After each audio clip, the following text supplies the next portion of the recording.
जिसका डर था वही हुआ। विशिष्ट शिक्षकों के साथ हो गया बड़ा खेल। नियोजित शिक्षक से घट गया वेतन। खबर देखने वाले आप तमाम दर्शक बंधुओं को एक बार फिर से अपने ही दोस्त एस के चौधरी की ओर से प्यार भरा नमस्कार और आदाब। दोस्तों, जिस तिथि यानी 20 फरवरी 2025 को शिक्षा विभाग की ओर से बिहार के विशिष्ट शिक्षकों के वेतनादि भुगतान हेतु पत्र जारी किया गया था कि इन शिक्षकों को फिलहाल वेतन संधारण से पूर्व ही वेतन का भुगतान किया जाए और इसके लिए एक सप्ताह के अंदर मिशन के रूप में प्रान नंबर जनरेट किया जाए। दोस्तों, उसी तिथि को मैंने बताया था और अपना वीडियो जारी करते हुए कहा था कि विशिष्ट शिक्षकों के ऊपर साजिश रची गई है और इनके साथ बड़ा खेल होने की संभावना है। और वह बिल्कुल सही चरितार्थ साबित हुआ है जब एक पत्र जारी करने के बाद स्पष्ट हो गया है कि विशिष्ट शिक्षकों के साथ बहुत बड़ा खेल हो गया है और अब इनका वेतन नियोजित शिक्षकों से कम होगा। दोस्तों, आज के इस वीडियो में हम विस्तार पूर्वक चर्चा करेंगे कि आखिर कैसे विशिष्ट शिक्षकों को नियोजित शिक्षकों से कम वेतन निर्धारण का पत्र जारी हुआ है, क्या कुछ इसमें उल्लेख किया गया है और शिक्षक अब कौन से रास्ते अपनाएंगे। इन तमाम बिंदुओं पर विस्तार पूर्वक चर्चा करने से पहले हमारी गुजारिश है कि अगर आपने अभी तक हमारे इस चैनल सुसत्य वचन को सब्सक्राइब नहीं किए हैं तो कृपया अभी सब्सक्राइब कर लेंगे। दोस्तों, एक बात मैं कहना चाहूँगा कि हर इंसान में सच्चाई को सुनने की क्षमता होनी चाहिए। वैसे सच्चाई कड़वी जरूर होती है, लेकिन उसे दिल से आत्मसात भी जरूर करना चाहिए। बातें मैं कर रहा हूं जिस तिथि को बिहार शिक्षा विभाग की ओर से विशिष्ट शिक्षकों के वेतन भुगतान हेतु पत्र जारी किया गया था, उस तिथि को मैंने वीडियो के माध्यम से बताया था कि एरियर का भुगतान कालांतर में किया जाएगा। इसका मतलब बड़ी साजिश रची जा रही है। उसके बाद शिक्षकों की ओर से मुझे कमेंट के माध्यम से ये कहा गया था कि आपको हर बातों पर साजिश ही नजर आती है, जब कभी भी होगा एरियर का तो भुगतान होगा ही। उसके बाद भी मैंने वेतनमान डिटेल के साथ दूसरा वीडियो जारी किया था कि हर हाल में शिक्षकों के साथ धोखेबाजी की जा रही है और ख़ास तौर पर विशिष्ट शिक्षक धोखेबाजी के सौदे बन जाएंगे। और मैं बता दूं कि विशिष्ट शिक्षकों के वेतन भुगतान के नाम पर बहुत बड़ी साजिश रची जा रही है। इसका खुलासा बिहार शिक्षा विभाग के अंतर्गत जितने भी न्यूज़ चैनल्स चलाए जा रहे हैं उसमें सबसे पहले विश्लेषण के आधार पर मैंने ही बताया था। और एक बार फिर से आज मैं बता रहा हूं, एक पत्र जारी किया गया है जिससे यह स्पष्ट हो गया है कि विशिष्ट शिक्षकों के साथ बहुत बड़ा खेल हो गया है और अब इनका वेतन नियोजित शिक्षकों से कम कर दिया गया है। दोस्तों, आइए उसके संबंध में जारी किया गया पत्र के बारे में विस्तार पूर्वक जानते हैं। दोस्तों, जो पत्र जारी किया गया है वह पत्र जारी किया गया है बिहार के मुजफ्फरपुर जिले की ओर से, जहां का शिक्षा कार्यालय की ओर से यह पत्र जारी किया गया है। दोस्तों, यह पत्र जिला कार्यक्रम पदाधिकारी स्थापना मुजफ्फरपुर की ओर से जारी किया गया है। आइए इसकी खास बातों को जानते हैं। इसमें कौन से शब्द ऐसे हैं जो विशिष्ट शिक्षकों के वेतन को नियोजित शिक्षक से कम कर दिया है। दोस्तों, यह पत्र जिले के सभी चिन्हित मध्य विद्यालय के प्रधानाध्यापक मुजफ्फरपुर को लिखा गया है। चूंकि राजकर्मी बन गए हैं तो अब डीडीओ के अंदर ये तमाम विशिष्ट शिक्षक चले गए हैं, इसलिए पत्र चिन्हित मध्य विद्यालय के प्रधानाध्यापक को ही लिखा जाएगा। विषय है विशिष्ट शिक्षकों के वेतनादि भुगतान के संबंध में। आगे लिखा गया है, प्रसंग के रूप में निदेशक प्राथमिक शिक्षा शिक्षा विभाग बिहार पटना के पत्रांक 7 विविध 23/2025 अंश क 501 दिनांक 19/2/2025। दोस्तों सॉरी, यह 19 फरवरी को जारी किया गया था पत्र प्राथमिक शिक्षा निदेशालय की ओर से। आगे इसमें लिखा गया है, महाशय, उपर्युक्त विषय अंकित करना है कि निदेशक प्राथमिक शिक्षा शिक्षा विभाग बिहार पटना के पत्रांक 281 दिनांक 23/1/2025 के आदेश लोक में विशिष्ट शिक्षकों के वेतनादि भुगतान हेतु प्रान जनरेट एवं HRMS पर ऑनबोर्डिंग के लिए आवश्यक कार्रवाई की जा रही है। इसी बीच प्रासंगिक पत्र के कंडिका 3 के द्वारा स्पष्ट निर्देश है कि तत्काल विशिष्ट शिक्षकों को बिहार विद्यालय विशिष्ट शिक्षक नियमावली 2023 में यथा निर्धारित मूल वेतन के आधार पर वेतन भुगतान अविलंब किया जाए। अतः उक्त वर्णित परिप्रेक्ष्य में आदेश दिया जाता है कि दिसंबर 2024 के मूल वेतन के अनुवर्ती बिहार विद्यालय विशिष्ट शिक्षक नियमावली 2023 के फिटमेंट मैट्रिक्स टेबल लेवल के सनुरूप इंडेक्स के अनुसार अविलंब वेतनादि भुगतान हेतु विपत्र तैयार कर कार्यालय को उपलब्ध कराना सुनिश्चित करे, ताकि ससमय विशिष्ट शिक्षकों का भुगतान किया जा सके। इसे अति आवश्यक समझा जाए।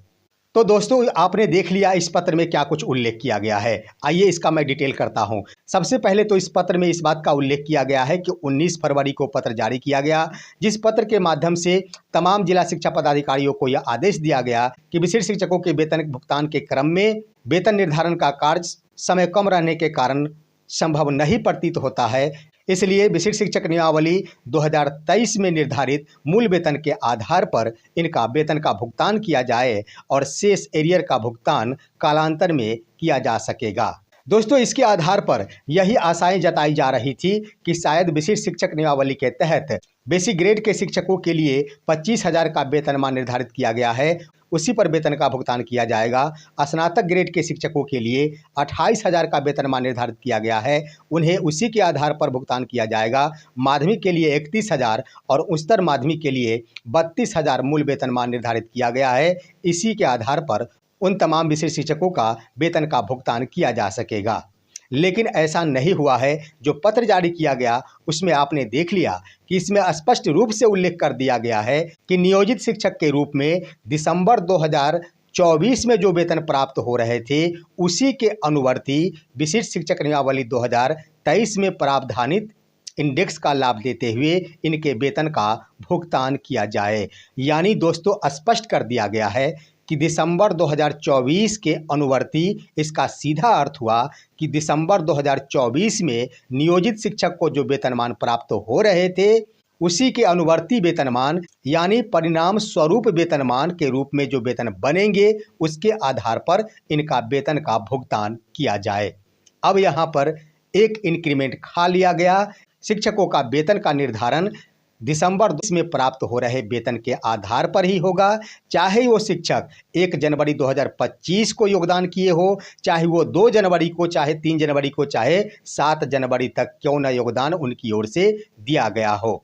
ऐसी बात नहीं है कि 2 जनवरी को योगदान करने वाले शिक्षकों को 1 जनवरी को प्राप्त हुए वेतनमान के आधार पर भुगतान किया जाएगा। सीधा सीधा स्पष्ट कर दिया गया है कि दिसंबर 2024 में जो वेतनमान प्राप्त हो रहे थे नियोजित शिक्षक के रूप में, उसी के आधार पर जो परिणाम सामने आएंगे उसके आधार पर इंडेक्स का लाभ देते हुए विशिष्ट शिक्षक के रूप में जो वेतन बनेंगे उसका भुगतान किया जाए। दोस्तों, एक उदाहरण के आधार पर हम समझते हैं।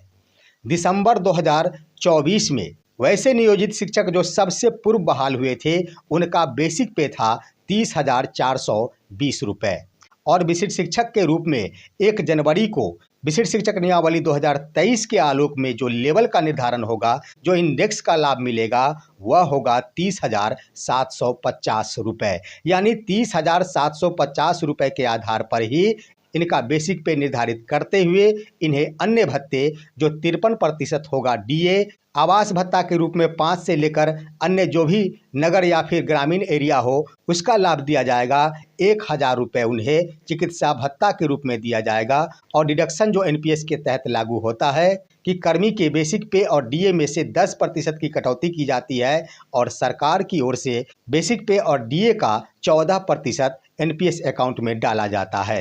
तो ये वेतन का भुगतान उनका होगा, चाहे शिक्षक 1 जनवरी 2025 को विशिष्ट शिक्षक बन गए या 2 जनवरी को बन गए या 3 जनवरी को बन गए या फिर 7 जनवरी किसी भी दिन बन गए।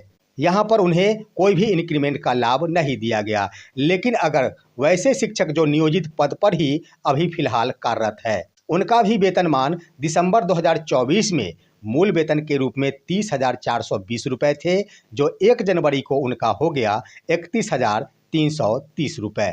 अब यहाँ पर नियोजित के रूप में कार्य करने वाले शिक्षकों को मिलेगा 31,330 रुपये का बेसिक पे, लेकिन विशिष्ट शिक्षक जो राजकर्मी का दर्जा प्राप्त कर लिए उन्हें मिलेगा 30,750 रुपये का बेसिक पे। अब यहाँ पर आपके मन में सवाल उठ रहा होगा कि जो शिक्षक 2 जनवरी को योगदान किए हैं उन्हें 1 जनवरी के वेतनमान का लाभ तो मिलना चाहिए, स्वाभाविक है मिलना चाहिए। यही लड़ाई लड़ने के लिए शिक्षा विभाग की ओर से वेतन निर्धारण के कार्य को स्थगित किया गया था और वेतन भुगतान का आदेश दिया गया था। अब शिक्षकों को संघर्ष करना पड़ेगा। एक इंक्रीमेंट का लाभ लेने के लिए शिक्षक के पैर घिस जाएंगे, शिक्षकों को जोरों की आवाज़ लगानी होगी, शिक्षक सारे अपने अधिकार को भूल जाएंगे और सिर्फ व सिर्फ बकाए वेतन और इंक्रीमेंट का लाभ लेने के लिए सड़क से लेकर सदन तक संघर्ष करेंगे। यही खेल खेला गया है बिहार शिक्षा विभाग की ओर से विशिष्ट शिक्षकों के साथ। दोस्तों, मैंने पहले ही आशंका जताई थी कि जरूर कोई ना कोई साजिश रची जा रही है और वह मुख्य रूप से वेतन से ही जुड़ा हुआ वो मामला है जो जारी किया गया पत्र से स्पष्ट हो गया है। दोस्तों, मैं एक बात कह देता हूँ, ये बात सत्य है कि किसी शिक्षक के द्वारा 1 जनवरी 2025 को विशिष्ट शिक्षक के रूप में अगर योगदान दिया गया है तो ऐसी बात नहीं है कि उन्हें दिसंबर के वेतनमान के आधार पर भुगतान हो। जिस समय तक शिक्षक के द्वारा योगदान नहीं दिया गया उस समय तक वो शिक्षक नियोजित पद पर ही कार्यरत थे और इसके आधार पर 1 जनवरी को इनका वेतनमान 31,340 हो गया, तो उसे विशिष्ट शिक्षक के रूप में 31,670 रुपये का बेसिक मिलना चाहिए था। लेकिन यहाँ पर खेल खेल दिया गया और शिक्षकों के वेतन को कम कर दिया गया। तो अब नियोजित शिक्षक से कम वेतनमान पर कार्य करेंगे बिहार के विशिष्ट शिक्षक। जो आशाएं जताई जा रही थी बिल्कुल वही सत्य साबित हुआ है कि नियोजित शिक्षक को राजकर्मी बनाकर इसे प्रताड़ित किया जा रहा है। अब इनके साथ जो जो खेल न करना हो वो तमाम खेल खेले जाएंगे। ये तो सिर्फ एक मुद्दा हुआ दोस्तों। नियोजित शिक्षकों को जिस दिन कालबद्ध प्रोन्नति का लाभ दिया जाएगा उस दिन तो उनका वेतनमान और भी ज़्यादा हो जाएगा और विशिष्ट शिक्षकों को दिसंबर 2024 के वेतनमान में बांध दिया गया है। अब जो भी लाभ इन्हें दिया जाएगा बस इसी के आधार पर दिया जाएगा। रह गई बात एरियर भुगतान की, तो एरियर भुगतान की संभावना ही नहीं बनती है। सीधे सीधे पदाधिकारियों के द्वारा कह दिया जाएगा कि मैंने जो भुगतान किया है इसके लिए कोई एरियर ही नहीं बनता है। लेकिन शिक्षकों के द्वारा जब आवाज़ें उठाई जाएगी उसके बाद कड़ा संघर्ष करना पड़ेगा और शिक्षक को अपने सारे अधिकारों को भूलकर सिर्फ एरियर भुगतान पर अपनी सारी शक्ति लगा देनी होगी। यही है शिक्षा विभाग, यही है विशिष्ट शिक्षक और यही है राजकर्मी। फिलहाल आज की खबर बस इतना ही। इन तमाम बिंदुओं पर आप सभी का क्या कहना है? शिक्षा विभाग को आप क्या नसीहत देना चाहेंगे? कमेंट के माध्यम से आप अवश्य लिखिए। हमारे इस वीडियो को अन्य दोस्तों के पास भी शेयर कीजिए और अब दीजिए अपने ही दोस्त इसके चौधरी को इजाज़त। जय हिंद, जय भारत।